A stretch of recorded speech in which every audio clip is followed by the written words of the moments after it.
नारी शक्ति वंदन सम्मेलन का हुआ भव्य आयोजन। आज हरिद्वार जिले के बहादुराबाद ब्लॉक परिसर में नारी शक्ति वंदन सम्मेलन का भव्य और प्रेरणादायी आयोजन किया, जिसमें सैकड़ों की संख्या में मातृशक्ति बहनों और युवतियों ने उत्साहपूर्वक भाग लिया।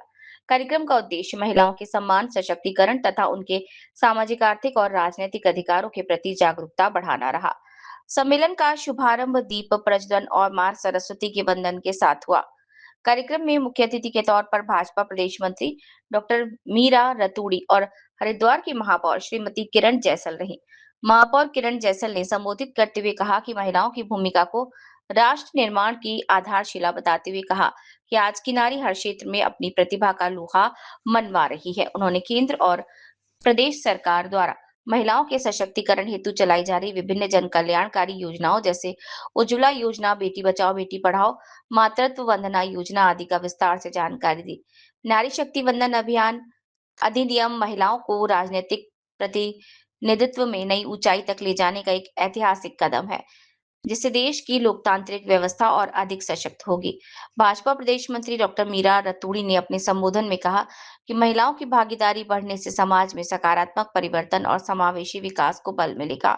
सम्मेलन के दौरान कई प्रेरणादायक महिलाओं को इस अवसर पर अतिथि के तौर पर डॉक्टर रागनी, संगीता राणा, मंजू देवी को उनके उत्कृष्ट कार्यों के लिए सम्मानित किया। साथ ही उपस्थित महिलाओं ने अपने विचार साझा करते हुए आत्मनिर्भर बनने, शिक्षा को प्राथमिकता देने और समाज में अपनी सक्रिय भागीदारी सुनिश्चित करने का संकल्प लिया। इस परिवर्तन की पृष्ठभूमि पिछले एक दशक से तैयार की गई थी।